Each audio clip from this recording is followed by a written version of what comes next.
Hey everyone, it's Muskan. Welcome back to my channel the seek of medicine.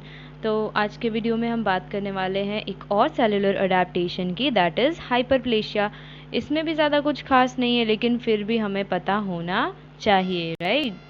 Definition की बात करें तो hyperplasia का सिंपली मीनिंग ये होता है कि सेल का नंबर जो है ना वो बढ़ जाता है. और हमने हाइपरट्रोफी पढ़ा था, उसका मतलब क्या था कि सेल का साइज बढ़ गया. तो दोनों में डिफरेंस क्या बात हुई? हाइपरट्रोफी में सेल का साइज बढ़ेगा, यहाँ पे सेल का नंबर बढ़ेगा. ठीक है, तो hyperplasia is an increase in the number of parenchymal cells resulting in the enlargement of organ or tissue. अब थोड़ा ध्यान से सुनना कि ये हाइपरप्लेशिया क्यों होता है कि G0 सेल जो फेज़ है ना, सेल साइकिल का phase, there will be increase recruitment of cell from that phase. Cell cycle अगर पढ़ा होगा 12th में या फिर फिजियोलॉजी में, तो G0 फेज़ जो है वो सेल साइकिल का हिस्सा नहीं है, but it is a resting phase, जहाँ की सेल जो है इनएक्टिव स्टेज में पड़े रहते हैं, और जब भी उनको स्टिमुलेट किया जाए तब वो सेल को जो है छोड़ देते हैं या रिलीज़ कर देते हैं, राइट? तो यहाँ पर कुछ अबनॉर्मलिटी है नहीं, कोई स्टिमुलेशन मतलब बिना बात के स्टिमुलेट करके वो G0 फेज़ में से सेल्स को उठा ले रहा है, किडनैप कर ले रहा है, तो यही कॉज करेगा हाइपरप्लेशिया को.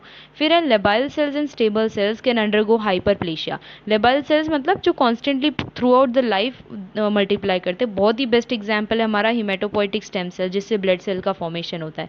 नेक्स्ट इज स्टेबल सेल, जो सिर्फ ज़रूरत पड़ने पर ही मल्टीप्लाई करता है. फॉर एग्जाम्पल हमारा प्रॉक्सिमल ट्यूब्यूल्स ऑफ किडनी, उन दोनों का हाइपरप्लेशिया होगा. और परमानेंट सेल मतलब जिनके पास कोई रीजनरेशन कैपेसिटी नहीं होती है, एक बार अगर जो वो ग्रो कर गए तो कर गए, उसके बाद ऐसा नहीं कि डैमेज हो गया तो इट कैन रीजनरेट, नो.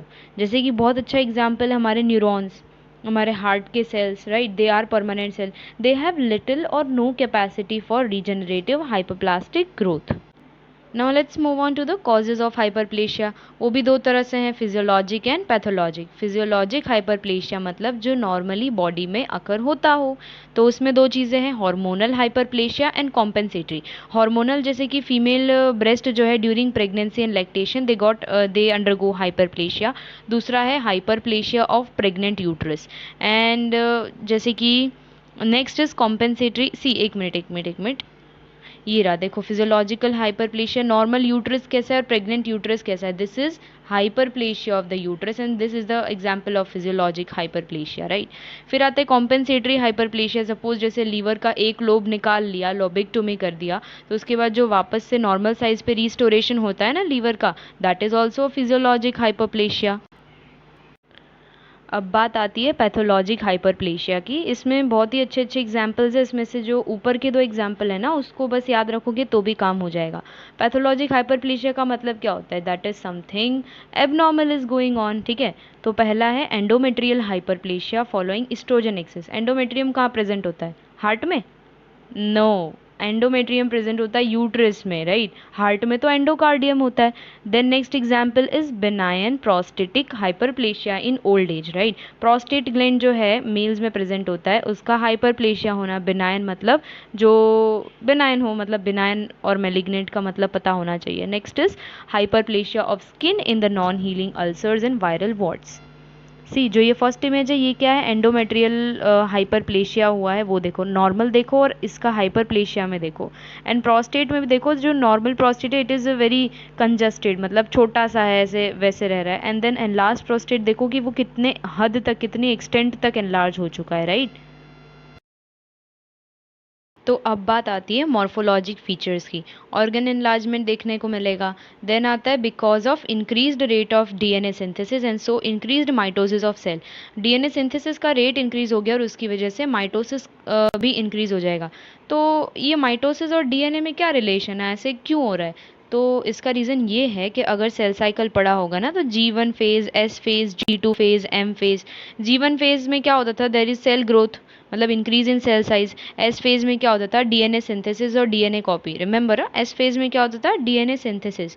यहाँ पे हमारे पास increased rate of DNA synthesis हो रहा है. G2 फेज में क्या होता था? The cells prepare to divide, right? आगे जो माइटोसिस वाली फेज आती है ना, उसके लिए सेल प्रिपेयर होता है. तो डीएनए सिंथेसिस बढ़ रहा है, तो ऑब्वियसली माइटोसिस को काम आने ही वाला है, माइटोसिस इंक्रीज ही होने वाला है. दिस इज द रीजन कि there is increased DNA synthesis will cause increased mitosis. अब आता है मॉलिक्यूलर मैकेनिज्म। तो एक पहले जनरल बात सुनो कि हाइपरप्लेशिया में क्या हो रहा है कि जो सेल का जो नंबर है ना वो इंक्रीज़ हो रहा है। अब वो सेल नंबर क्यों इंक्रीज़ हो रहा है? क्योंकि ग्रोथ फैक्टर है ना, ग्रोथ फैक्टर रिलीज़ होता है और वो नेबरिंग सेल्स पे जाके उसके रिसेप्टर पे एक्ट करता है और वहाँ के सिग्नलिंग पाथवे को एक्टिवेट कर देता है, और आसपास की जो नेबरिंग सेल को एक्टिवेट करा है तो वो भी मतलब पास में आके उसका प्रोलिफरेशन स्टार्ट हो जाएगा। This is the main reason of hyperplasia कि सेल का प्रोलिफरेशन या increase in number of size किसी एक जगह पर क्यों होता है, क्यों होगा भाई? ग्रोथ फैक्टर रिलीज हो रहा है, उसने क्या किया, आजू बाजू के सेल के रिसेप्टर पे जाके चिपक लिया और फिर वहाँ पे सिग्नलिंग पाथवे स्टार्ट हो गए, सेल का प्रोलिफरेशन होने लगा, वहाँ उस एरिया में सेल का नंबर इंक्रीज हो रहा है, right? So this was about the molecular mechanism of this hyperplasia. It occurs from cell proliferation under influence of growth factor, and these growth factors act on the receptors located on the neighboring cells, okay, and activate their signaling pathways causing cell proliferation. ठीक है, तो यहाँ पे हमारा hyperplasia भी ख़त्म हो गया। बड़ा ही सिंपल सा था ये, आई थिंक मैंने सिंपल बना दिया, राइट? और अगर वीडियो अच्छी लगी हो तो प्लीज़ इसको लाइक कर देना और सब्सक्राइब कर देना अगर नहीं किया हुआ हो, और इस वीडियो को अपने फ्रेंड्स में शेयर कर देना और जूनियर्स में भी शेयर कर देना, मे बी उनको नेक्स्ट ईयर काम आएगा।